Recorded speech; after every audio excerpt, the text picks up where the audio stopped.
here we are on a December morning in Sydney, and we're looking back over the year that was, and certainly COVID. So I'd like to introduce you, and more importantly, to look at and discuss this morning a brief conversation as far as COVID, resilience, and where we move forward into 2021. So you're a practitioner of applied psychology and emotional intelligence, and opening the floor, good morning. Good morning, and thank you for having me. Yeah, I think this is it's a key topic at the moment. Very necessary, Peter, I feel, and one that we're learning to really build some skills around resilience at the moment, especially during COVID. I don't think we've ever had to adapt as quick as this before, ever. Well, we've seen that very much as far as central banks adapting. We've seen economies adapt. We've seen governments adapt. We've seen workforces adapt, family units adapt. Everyone's been engaged, and that really underpins, I think, that resilience mindset in us all. So if we look at, the domains of resilience and really take on board from a snapshot, Kellie, would you like to take us through those key points? Yeah, well, there simply is really, if we break it down, 4 domains of resilience. The first one being emotional. So just the ability to have the flexibility around your emotions, really identifying them as well. Positive outlook is very important. Yeah, hard to get there, although if you increase your emotional intelligence, it's quite easy. Self-regulation. Another quadrant is the spiritual. Without getting too heavy on this one, I think it's just the commitment to your values, and people are really starting to identify with their values at the moment as well. What does serve them, what doesn't serve them. Yeah. That's actually really been a bit of an eye-opener for all of us as well, especially me. I mean, my highest value at the moment is definitely health. Yeah. I don't know about you. I think that's very much, it's washed across everyone because it's been such front page news globally. We've got vaccines rolling out across the world. We do. And in last matter of hours, trucks are crisscrossing America. Yes. We had 280,000 cases on Friday in the US. We've got Germany going through a severe lockdown, and it's just being implemented really in the last 24 to 48 hours from Chancellor Merkel. We've got the UK coming out. So I think health has got to be the key frontier and the key mindset. And then underpinning that, of course, is mental health. And from a trading perspective, the markets are open 24 hours a day. Yeah. We've got to make sure that our traders are healthy and looking forward to how they can enjoy 21. Yeah, well, mental health is key. To be able to survive, to become resilient. Yes. Your mental health is paramount. Absolutely. As well. And that leads us to the physical domain of resilience.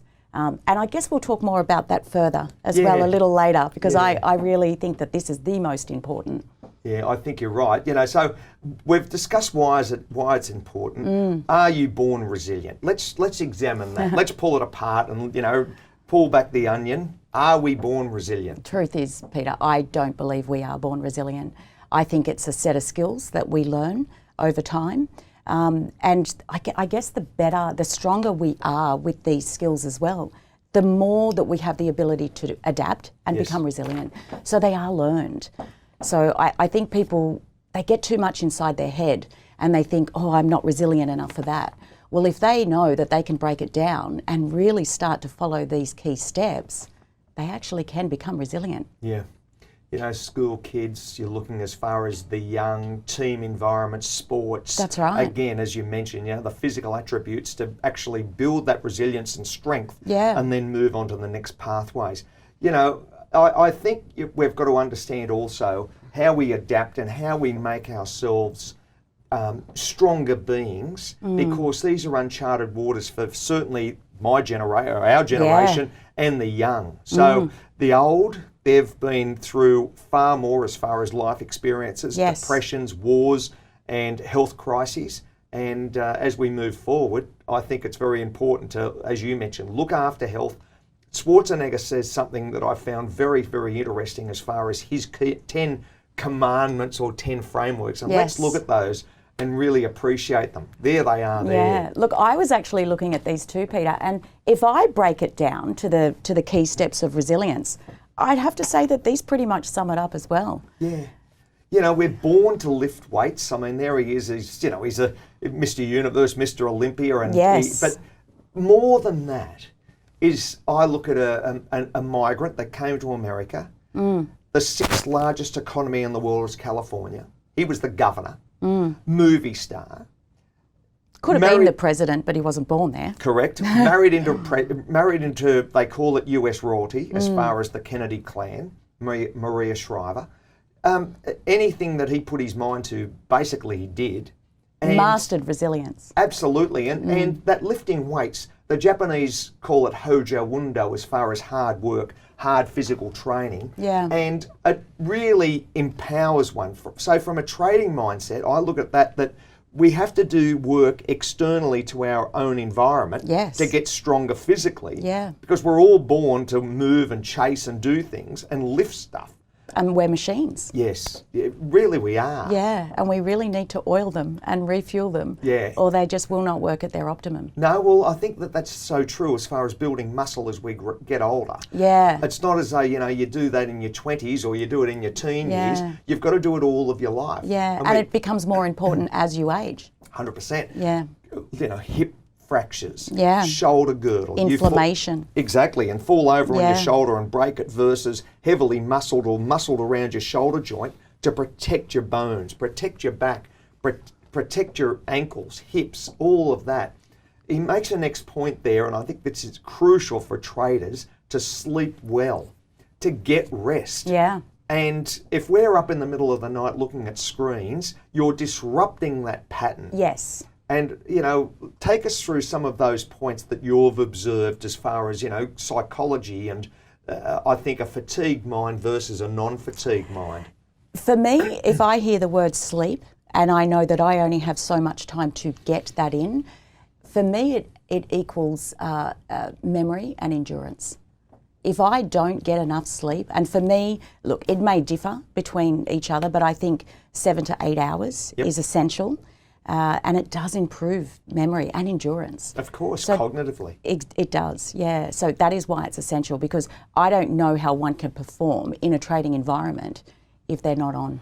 Well, what happens, I think, and there's studies being made from a behavioural finance, and it's a good point, you become clouded as far as your cognitive reasoning. Yeah. So you're not making valued decisions when you should be making them as far as trading, because it's a 24-hour-a-day time frame, 5 days a week. It doesn't sleep. Yes. So, Kellie, the issue is, am I making the decision correctly, or should I be sleeping to really take on board the next pathway?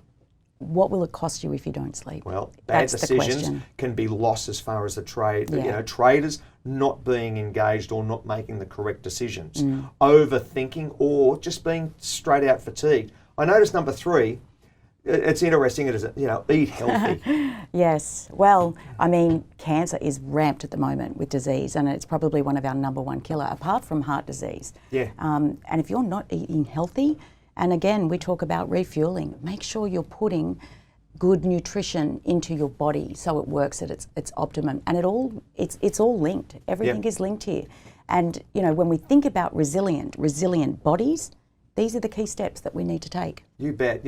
I thought his 4th point there, hope for the best. Yes. Be ready for the worst. I mean, that's a classic for traders, isn't it? Yeah, hoping for the best, but be ready for a big market reversal. Something happens left of field that really changes the market within seconds, and you're hoping for a successful trade, but something can take you out of play so quickly. That's like life. It is, and on trend at the moment is positive mindset, which relates back to number 4, hoping for the best and be ready for the worst. Yeah. And be prepared. Yeah, and that's resilience. Yeah.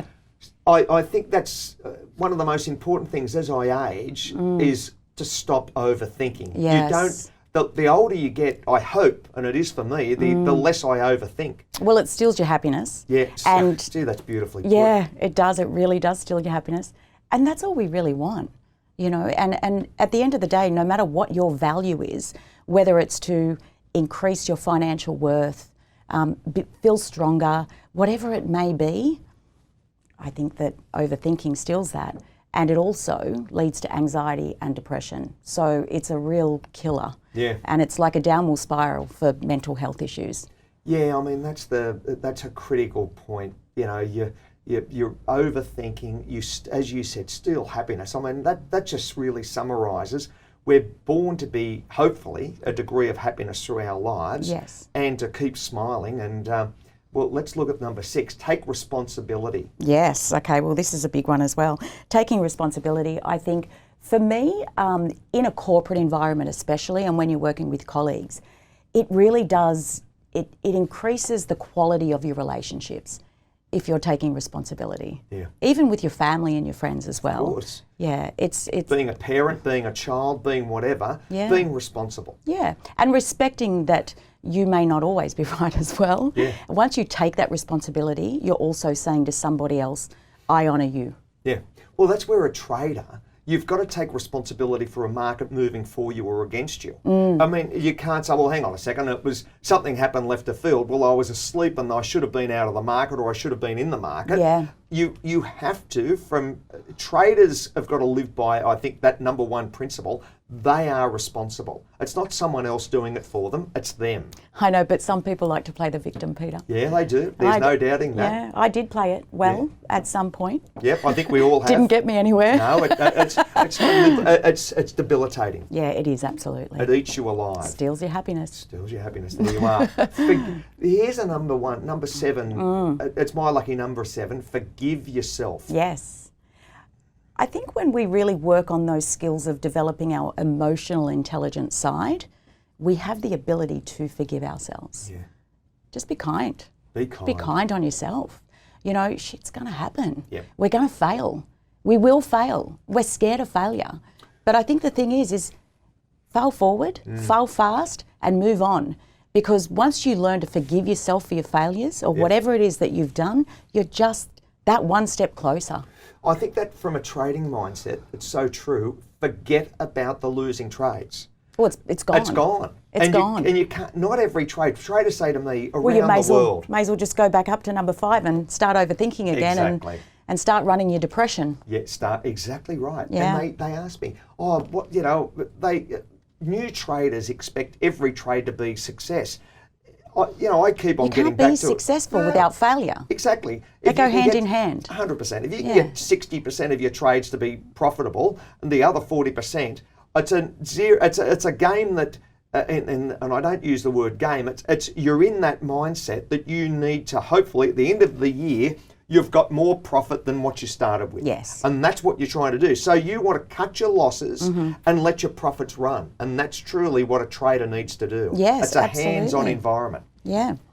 That takes us to number 8, which is so crucial. You've heard our daily webinars. Exactly. Setting those goals, Kellie, to really appreciate what are you wanting? Do you want a boat? Do you want a Bentley? Do you want a mansion? What makes you happy? Identify those key points. Yeah. And then they're the goals that you, I think, tick off. Yeah. Well, I guess it keeps us focused as well. And it also gives us this sense of self-mastery. But one thing that we really shouldn't do is when we're setting goals is, for me, I always look at the cause and effect. Yep. Here's the goal and here I am. And often we just want to get there and all we do is focus on the end. Yes. But what we need to do is bring it down to the tiny little individual steps. Incremental steps. Exactly, the procedure. Yes. And so when I speak to my clients, I say love the procedure. Fall in love with the procedure. Yeah. Don't fall in love with the outcome because that will come. Yeah. It's the process that we need to learn to love. Oh, that's so true. That takes us to number 9, of course, smile more. And you've said that, and and it's so true. You said love the process. I smile a lot. Yes, you do. You certainly do. You got a lovely smile, and I try and smile as much as possible. You need to, because as you said, you've got to enjoy the journey. Traders by nature, unfortunately, do a lot of this by themselves. They can be in a bedroom or in a room environment at the home or house or on the run or on a public transport. They need to thank themselves. Yes. They need to take some time out. Yes. Eating good food, getting good sleep. They're all the points that make one smile more. I think too, smiling, it's been scientifically proven, and I think we've all heard of that really feel-good chemical that we release. It's called endorphins, Yes. which happens when we smile. And it also releases cortisol. as well in healthy doses. So for me, it lowers blood pressure and increases endurance. There's so many things. There's so many benefits to smiling. Yeah, absolutely. Smile more. Smile more. It costs nothing. It's free. That's right. And then the 10th, and I think the number one, that really gives me a sense of purpose. Be grateful. Yeah, absolutely. You're not here for long. That's it. We're not here for long. And there's, you know, again, chemically, what we can do when we are showing gratitude towards others is the neurotransmitter that it actually increases serotonin levels, dopamine, all those really feel-good chemicals that we have within our body. There's no bad. There's no bad. There's no bad. So in summarising, I'd like to thank you for coming along and just discussing this, because I think we've built those understandings. Anything that you'd like to leave us with leading into the end of 2020 and what to look forward to in 21? I think that we need to be very conscious at the moment that often after an event happens, the actually escalation back up can also be very, we have to pivot as well. So if we can learn the skill now, before we get to that really effect stage, it'll just empower us to move forward into the future. You know, build your skills. Build your skills. Become resilient. You'll be able to adapt a lot better.